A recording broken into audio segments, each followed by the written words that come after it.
بسم اللہ الرحمن الرحیم اللہم صلی علی سیدنا و مولانا محمد وبارک وسلم ثم صلی علیہ۔ میرے واجب الاحترام و مکرم و معزز سامعین گرامی، آج آپ کے سامنے درود پاک کی عظمت کا درود پاک کا ایک عجیب و غریب واقعہ بھی پیش کرنے لگا ہوں۔ اس سے پہلے آپ سے گزارش یہ ہے، آپ میرے چینل کو سبسکرائب ضرور کریں، کمنٹ کریں، لائک کریں۔ جزاکم اللہ خیرا و احسن الجزاء۔ آئیے ویڈیو شروع کرتے ہیں۔ دیکھیں، پہلے سمجھیں کہ درود پاک کتنی عظمت والی عبادت ہے، کتنی بہترین تحفہ ہے جو انسان زبان پر صرف تکلم کرتا ہے، چند الفاظ پڑھتا ہے تو روضہ رسول پر اسے پہنچا دیا جاتا ہے، اللہ کی طرف سے 10 رحمتوں کا بھی مستحق بن جاتا ہے۔ تو درود پاک بہت بڑی نعمت ہے۔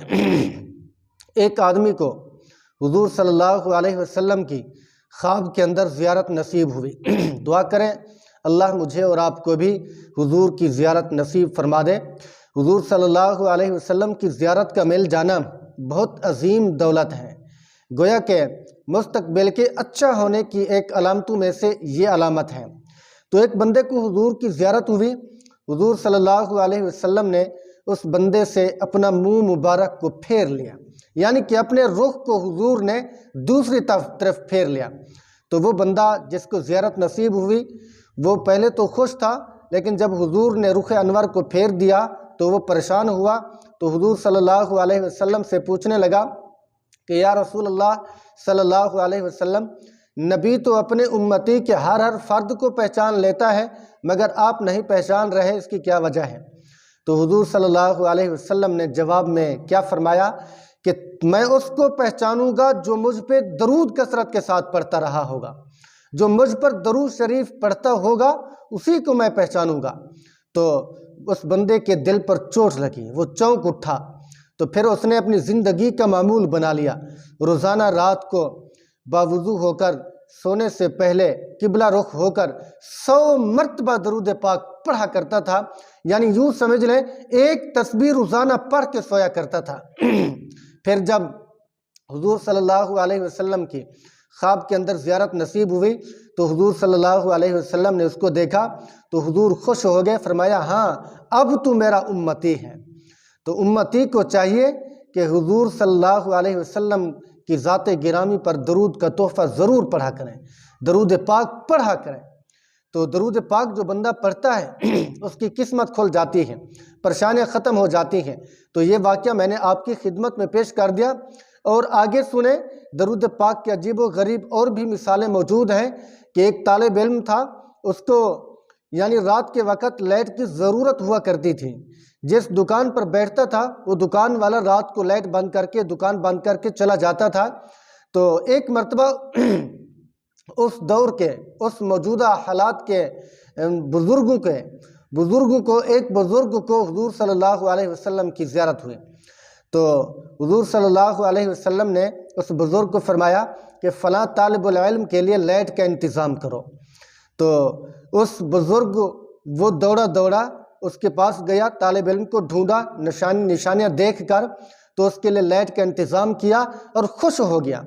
تو پتہ چلا تھا کہ وہی بزرگ درود پاک بھی کثرت کے ساتھ پڑھتا تھا، اور وہی بچہ جو طالب العلم تھا وہ بھی درود پاک کثرت کے ساتھ پڑھا کرتا تھا۔ آج ہماری زبانیں دنیاوی باتوں سے فارغ نہیں ہیں، دنیاوی باتوں سے ہماری زبانوں کو فرصت نہیں ہے، وقت نہیں ملتا کہ ہم حضور مکرم صلی اللہ علیہ وسلم کی ذات اقدس پر درود پاک پڑھا کریں۔ میرے دوستو، درود شریف بہت عظمتوں والی عبادت ہے، اور حدیث پاک میں آتا ہے کہ کچھ فرشتے سیاحین ہیں، یعنی سیر و تفریح کرنے والے فرشتے ہیں۔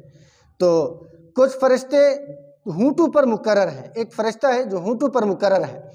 جب بندہ اسی زبان سے درود پاک کو پڑھتا ہے تو فرشتہ وہی درود پاک اس کی زبان سے منہ سے نکلا ہوا فوراً حضور صلی اللہ علیہ وسلم کے روضے تک پہنچا دیتا ہے۔ تو حضور صلی اللہ علیہ وسلم کو کہتا ہے کہ فلاں بندے نے، فلاں کے بیٹے نے، باپ کا نام بھی لیا جاتا ہے کہ اس نے آپ کے اوپر یہ گفٹ پڑھا ہے، تحفہ بھیجا ہے۔ تو حضور صلی اللہ علیہ وسلم خوش ہو جاتے ہیں۔ تو اس کے بعد آپ صلی اللہ علیہ وسلم اس کو جواب بھی دیتے ہیں، تو کتنی خوش بختی کی بات ہے۔ اتنا بڑا شخص، اتنی بڑی ہستی، نبی مکرم جو تمام انسانیت کے سردار ہیں، تمام انبیاء سے بھی افضل اعلیٰ اور برتر ہیں، وہی ہم کو پھر دوبارہ سلام بھیجتے ہیں، جواب دیتے ہیں۔ آج دیکھیں، اگر کوئی چھوٹا بندہ کسی بڑے کو تحفہ بھیجے، گفٹ بھیجے، تو وہی بندہ پھر اور گفٹ بھی اس کو بھیج دے خوشی کے اندر آ کر، تو اس بندے کی خوشی کی انتہا نہیں رہتی۔ تو ہم جیسے ہیں، غریب ہیں، لیکن ہمارا جو والی ہے نا، ہمارا جو محمد ہے، وہ مدینے میں ضرور ہے۔ وہ مدینے میں گویا کہ ہمیں ان کا آسرا ہے، ہمیں ان کا سہارا ہے۔ تو جناب رسول اللہ صلی اللہ علیہ وسلم کی محبت عین ایمان ہے۔ تو حضور سے وفا کا ایک تقاضا یہ ہے کہ حضور کی عظمت کو بیان کرے، عظمت کو سینے میں، دل میں رکھے، اور اس کے ساتھ ساتھ زبان سے بھی درود پاک کے تحفے پڑھتا رہے۔ یہ بہت بڑی فضیلت اور عظمت اور برکت والی اور سعادت اور خوش بختی والی علامت ہے۔ تو آخر کے اندر پھر گزارش کروں گا، درود پاک کا اہتمام بھی کرتے رہیں۔ اگر آپ میرے چینل پر نئے ہو تو میرے چینل کو سبسکرائب بھی ضرور کریں، کومنٹ کریں، لائک کریں۔ جزاکم اللہ خیرا و احسن الجزاء۔ اللہ تعالی ہم سب کا حامی و ناصر ہو۔ السلام علیکم ورحمۃ اللہ وبرکاتہ۔